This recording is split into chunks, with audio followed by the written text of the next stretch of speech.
Fala galera, mais uma vez eu, Alexandre Magalhães, na resenha com Magalhães, para falar dos times do futebol brasileiro e dos campeonatos que estão em curso. Brasileirão 2023, 24ª rodada. E um bom jogo, hein? Um bom jogo, graças a Deus. Se enfrentaram com o mando de campo do Furacão, Atlético Paranaense e Internacional. Internacional com olho na Libertadores, porque semana que vem tem a primeira partida contra o Fluminense pelas semifinais da Libertadores, contra o Atlético Paranaense, que queria galgar uma posição dentro do G6, porque ano que vem é ano de festa para o Furacão e eles querem comemorar com a Liberta, mas para comemorar com a Liberta tem que estar na Liberta. Então, o foco do Furacão é estar na Libertadores em 2024. Furacão pensando só no brasileiro. E o Internacional se dividindo entre Campeonato Brasileiro e Libertadores. Porém, alô Inter, abra o seu olho. Você tá isso da zona de rebaixamento. Lógico, o time do Inter não é um time para cair. Mas deixa eu lembrar uma coisa ao Inter. Não tô gorando, é só para lembrar. O arquirrival do Inter, algum tempinho atrás, não muito tempo, o time também não era para cair. E caiu. Então, eu acho que tem que ter dar uma pensada um pouco melhor em relação ao Campeonato Brasileiro. Eu não estou falando que o Inter está cagando. Não, não é isso. Mas essa divisão de um campeonato para o outro está atrapalhando, na minha opinião, o Internacional. Então se enfrentaram o Atlético Paranaense, Internacional, e o Furacão venceu de novo, porque no primeiro turno o Furacão venceu o Internacional lá, se não estiver enganado, acho que de 2-0, se não estiver enganado, e em casa o Furacão vence de novo por 2-1. Grande jogo, muito bom jogo, que valeu pagar o ingresso e valeu assistir. E a gente vai comentar rapidamente sobre esse jogo para não ficar um vídeo muito longo e vamos falar também da classificação. Só lembrando que eu gosto sempre de falar isso. Os dois times estão disputando campeonatos diferentes. O Atlético Paranaense briga pelo G6, o Internacional contra o rebaixamento. E não é mentira, briga mesmo contra o rebaixamento, apesar de estar na semifinal da Libertadores. Pode ser meio contradição, mas é isso que acontece no futebol brasileiro. Então deixa eu logo pedir a você, meu amigo torcedor do Furacão, meu amigo torcedor do Colorado, eu peço que você curta, compartilhe, inscreva-se no canal, dê o seu like, ative a notificação, coloque seus comentários, entre no nosso WhatsApp, que está aqui embaixo na descrição do canal, você vai lá, diz o seu nome, o time que você torce, que eu coloco você no grupo do seu time, só para lembrar, para falar de futebol, não é para falar de política nem de religião, e se você quiser ajudar o canal a crescer, você pode ajudar através do Pix, que é o número do nosso WhatsApp, você pode ajudar através do Superchat, quando estiver fazendo live, e você pode ajudar através do clube de membro do canal Resenha com Magalhães, aqui embaixo de azul. E agora você pode ajudar através do Valeu, que é esse coração com cifrão que está do lado do compartilhar, beleza? E deixa eu lembrar você, se você gosta do canal, acompanha o canal, não deixe de se inscrever no canal, porque mais da metade da galera que acompanha o canal não é inscrito. Então dê essa moral e inscreva-se no canal, beleza? Então vamos lá, cara, olha. Com esta vitória do Furacão, graças a Deus o Furacão venceu. Internacional, não tenho nada contra o Inter, nada contra o Inter. Mas eu estava torcendo para o Atlético Paranaense por um motivo, que na verdade não tem nada a ver com o Atlético Paranaense e Internacional.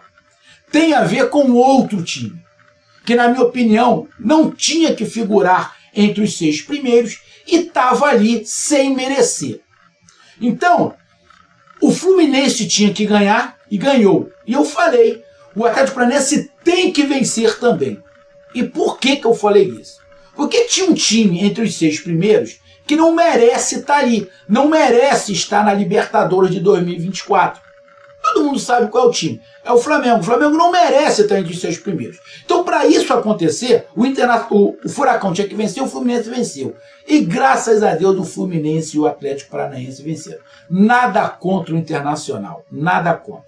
mas é tudo contra o outro rubro-negro, o rubro-negro do Rio de Janeiro, que não merecia estar entre os 6 primeiros e, graças a Deus, agora não está entre os 6 primeiros. E, se Deus quiser, esse rubro-negro do Rio de Janeiro vai cair mais ainda e ano que vem não vai estar na Libertadores porque não merece. Então, o Atlético Paranaense, com essa vitória, está na 6ª colocação com os mesmos 40 pontos do rubro-negro carioca, porém, tem uma vitória, não, tem uma vitória a mais não, tem o mesmo número de vitórias, mas passou no saldo de gols. Valeu, muito obrigado, Furacão. E o Internacional está ali na 12ª colocação com 29 pontos. O Internacional está a 5 pontos da zona de rebaixamento. Nesse momento é o Santos que está com 24 pontos. Porém, o Vasco tem um jogo a menos, que vai jogar contra o América Mineiro, se eu não estiver enganado. Se o Vasco ganhar, o Vasco vai para 26 pontos. O Vasco sai da zona de rebaixamento, passa o Santos e passa o Bahia. Então o time que vai ficar na zona de rebaixamento, o primeiro time da zona de rebaixamento vai ser o Bahia, com 25 pontos. Ou seja, a diferença da zona de rebaixamento pode cair para 4. O Internacional corre, sim, risco de rebaixamento. Por mais que a torcida do Internacional não admita e não queira, porque o time está na semifinal da Libertadores e só estão pensando na Libertadores, mas pela pontuação, o Internacional, sim,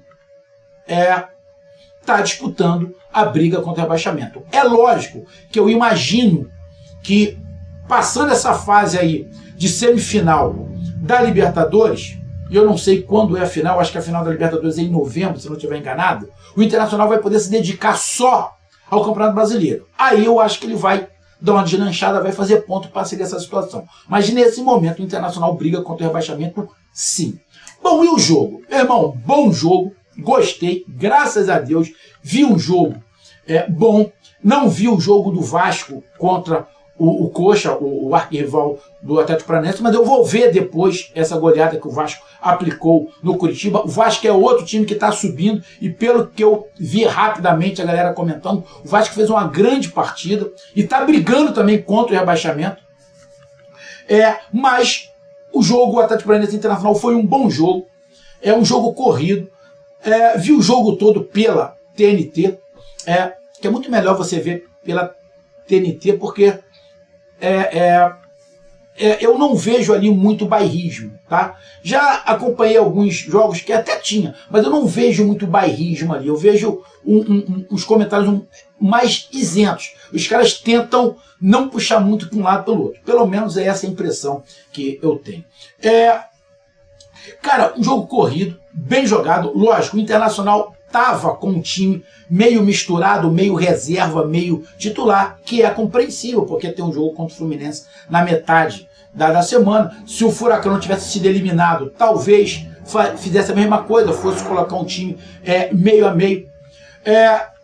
Achei o Furacão começou melhor, com mais intensidade, com mais volume, mas com o passar do tempo, o Internacional foi entendendo o jogo e foi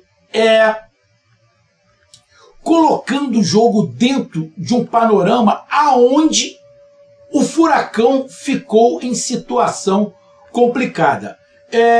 Só lembrando, deixa eu dar uma olhada aqui, só lembrando que um dos melhores em campo foram os goleiros, tanto do Atlético Paranaense quanto do Internacional.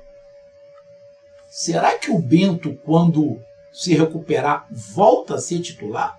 Porque o moleque do Atlético Paranaense está agarrando pra cacete. E hoje, o Atlético Paranaense tomou um gol do Internacional, mas poderia ter tomado mais um ou mais dois se não fosse o goleiro. Como o Internacional tomou 2, mas poderia ter tomado mais umzinho se não fosse o goleiro. Ou seja, os dois goleiros, tanto do Inter quanto do Atlético Paranaense, foram as figuras do jogo.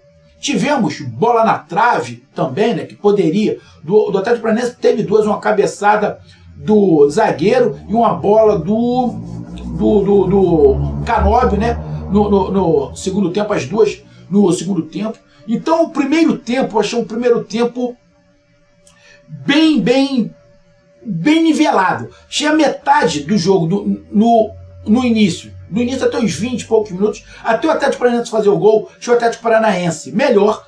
Do gol do Atlético Paranaense até o final, eu achei o Internacional melhor. Achei o jogo muito equilibrado, os dois times querendo muito. O Internacional conseguiu sair da marcação e do jogo rápido que o Atlético Paranaense fazia e conseguiu implantar e ganhar o meio ali e se jogar para cima, e foi para dentro do Atlético Paranaense, o tanto que marca a saída de bola, num passe errado, uma saída de bola errada, num passe errado do Fernandinho, se rouba a bola lá próximo à grande área e faz o gol. Ou seja, eu não vou ficar falando taticamente, mas foi um jogo, para mim, bem jogado, onde os dois times queriam ganhar o jogo. Não tinha nenhum dos times fazendo moleza, fazendo corpo mole por causa do resultado. Então um jogo bem jogado, um jogo onde taticamente os dois times estavam bem distribuídos no tabuleiro, no campo. E eu gostei bastante. Terminou o primeiro tempo, para mim, muito parelho. O primeiro tempo muito parelho, de igual para igual, no campo e no placar. Vai para o segundo tempo.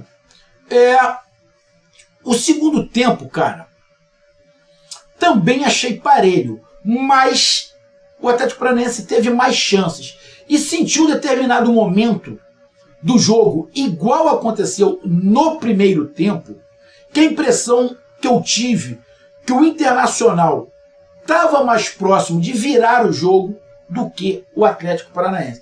A impressão que eu tive é que o Atlético Paranaense deu uma cansada na metade do segundo tempo para lá. Deu uma cansada. E o Internacional percebeu isso e colocou alguns jogadores em campo para ganhar o jogo. Quando ele bota o Alan Patrick, não é para defender, é para ganhar. Lógico, fez umas mudanças ali, tirou um titular, botou outro, mas era para ganhar. Ele não estava jogando, o Internacional não estava jogando para defender, para segurar 1-1. Ele fez as mudanças para ir para cima. E o Atlético Paranaense é a mesma coisa. A galera reclamou um pouco lá de uma mudança, que ele tirou um, botou outro, botou o Alex Santana, tirou ali o Fernandinho, que a galera, pô, o Alex Santana, mas acabou o Alex Santana que fez o gol no final do jogo. Mas também o segundo tempo foi um segundo tempo também muito disputado, onde você vê jogadores do Inter e do Atlético Paranaense sabendo o que faz em campo, né? Os dois times sabem o que faz em campo, lógico. O erro acontece, mesmo você jogando bem ou muito concentrado. Isso acontece, a bola quica, um domínio errado. Mas eu achei o Atlético Paranaense um pouco melhor no início. Na metade do segundo tempo, o Atlético Paranaense parece que me deu uma cansada, o Internacional melhorou, foi para cima, criou. Ficou, na minha opinião, mais perto de fazer o segundo gol. Tem umas mudanças. Aí parece que o Inter, no finalzinho do jogo, já dos 35 minutos para lá, a impressão que dá é que o Internacional começou a aceitar o 1-1. E o Atlético Paranaense foi para frente e começou a criar mais oportunidades. Numa dessas oportunidades, o Canóbio mete a bola na trave e uma bola jogada dentro da área, que aí eu fiquei com uma sensação que se o goleiro do Internacional tivesse ido com a mão para socar a bola, ele tinha defendido. Eu não sei direito o que ele tentou fazer, o goleiro do Internacional. Eu não estou falando que o goleiro falhou, tá? Não estou dizendo que o goleiro falhou. Mas eu acho que se ele fosse com a mão de repente fechada para dar um soco na bola, eu acho que ele tinha defendido a bola. Não era uma bola indefensável, principalmente para o goleiro do Internacional, que é um goleiraço.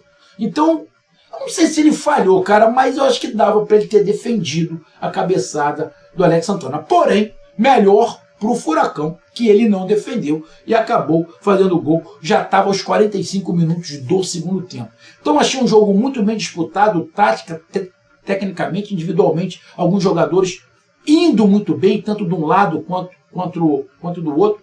A nota de pesar foi o Vitor Roque ter saído logo no início, com 6, 7 minutos do primeiro tempo. Eu não achei a falta do Nico, que foi jogador do Atlético Paranaense, uma falta maldosa. Eu acho que foi uma falta assim, para cartão amarelo, não era para mim, para expulsão. Eu achei que o Vitor Roque deu um pouquinho de azar também na situação. Tomara que o garoto se recupere logo, não seja nada grave, tá? Porque se for grave é uma pena ficar sem o garoto aí algumas partidas, mas a gente torce para que não seja nada demais, ele faz exame aí e se recupere o mais rápido possível. Então, cara, para mim um bom jogo, bem disputado, aonde se o jogo fosse empate, não seria injusto, se fosse empate, não seria injusto, mas você olhar o scout do jogo, você vê que o jogo foi muito parelho. Você pega aí o total de chutes em direção ao gol, o Atlético Paranaense deu 6